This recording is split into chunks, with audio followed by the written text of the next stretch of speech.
निर्गमन ग्रंथ अध्याय 18। यित्रो से मूसा की भेंट। ईश्वर ने जो कुछ मूसा और अपनी प्रजा इज़राइल के लिए किया था और प्रभु किस प्रकार इज़राइल को मिस्र से निकाल लाया था, उसके विषय में मूसा के ससुर मिदियान के याजक यित्रो ने सुना था। मूसा का ससुर यित्रो मूसा की पत्नी सिप्पोरा को, जिसे मूसा ने उसके 2 पुत्रों के साथ अपनी ससुराल भेज दिया था, अपने पास रखा था। दोनों पुत्रों में एक का नाम गेर्शोम था, क्योंकि मूसा ने कहा था, मैं विदेश में प्रवासी हूं। दूसरे का नाम एलिएजर था, क्योंकि उसने कहा था, मेरे पिता का ईश्वर मेरा सहायक हुआ और उसने मुझे फिरौन की तलवार से बचा लिया।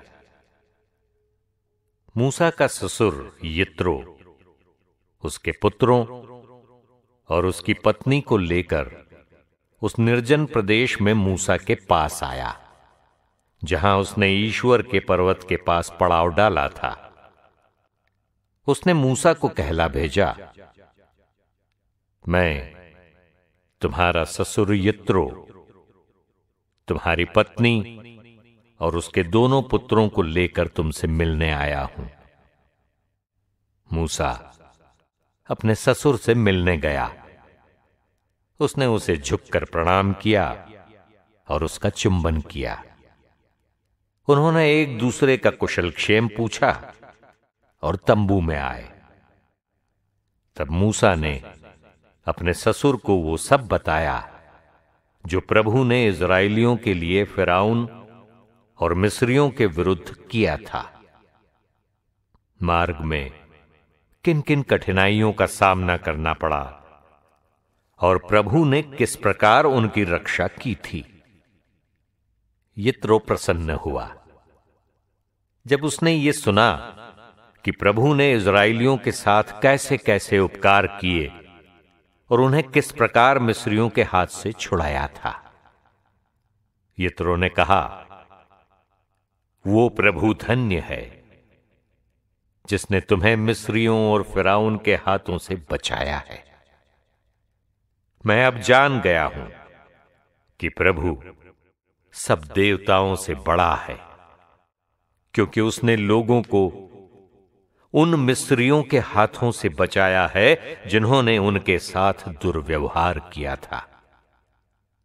तब मूसा के ससुर यित्रो ने प्रभु को आहुति और बलिदान चढ़ाए। इसके बाद हारून इज़राइलियों के नेताओं के साथ प्रभु के सामने मूसा के ससुर के साथ भोजन करने आया। शासकों की नियुक्ति। दूसरे दिन सवेरे मूसा लोगों का न्याय करने के लिए बैठा और लोग मूसा के आसपास सवेरे से शाम तक खड़े रहे। मूसा के ससुर ने जब यह देखा कि मूसा लोगों के लिए क्या कर रहा है, तो उसने कहा, तुम इन लोगों के लिए क्या कर रहे हो? तुम अकेले क्यों बैठे हो? और सब लोग सवेरे से शाम तक तुम्हारे आसपास क्यों खड़े हैं? मूसा ने अपने ससुर को उत्तर दिया, ईश्वर क्या चाहता है, ये जानने के लिए लोग मेरे पास आते हैं। उनमें कोई झगड़ा हो तो वे मेरे पास आते हैं और मैं उनका न्याय करता हूं। मैं उनको ईश्वर के विधान और उसके निर्णय समझाता हूं। इस पर मूसा के ससुर ने उससे कहा, तुम जो कर रहे हो वो उचित नहीं है। तुम और तुम्हारे आसपास के लोग थक जाएंगे, क्योंकि ये काम तुम्हारे लिए बहुत भारी है। तुम अकेले इसे नहीं कर सकते। मेरी बात सुनो, मैं तुम्हें एक परामर्श देता हूं। ईश्वर तुम्हारे साथ रहे। तुम ईश्वर के सामने लोगों के प्रतिनिधि हो और ईश्वर के सामने उनके मामले रख दिया करो। तुम उन्हें विधियों और निर्णयों को समझा दो और वो मार्ग जिस पर उनको चलना चाहिए और वे कार्य जो उन्हें करना चाहिए। लेकिन लोगों के बीच से तुम योग्य, ईश्वर पर श्रद्धा रखने वाले, विश्वास पात्र और घूस न लेने वाले व्यक्तियों को चुनो और उन्हें 1000-1000, 100-100, 50-50 और 10-10 मनुष्यों की टोली पर शासक के रूप में नियुक्त कर दो। वे हर समय लोगों का न्याय करते रहें।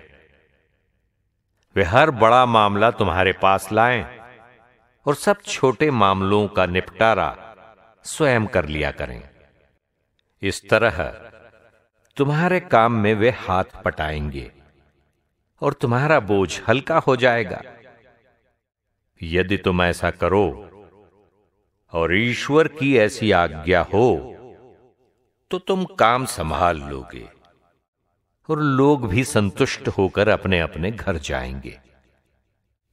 मूसा ने अपने ससुर की सलाह मान ली और उसने जैसा कहा था वैसा ही किया।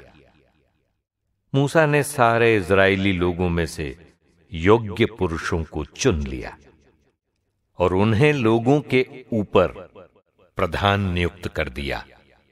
1000-1000, 100-100, 50-50 और 10-10 व्यक्तियों के शासक के रूप में। वे हर समय लोगों का न्याय किया करते थे। वे मूसा के पास सब कठिन मामले लाते थे, लेकिन सब छोटे मामले स्वयं निपटाते थे।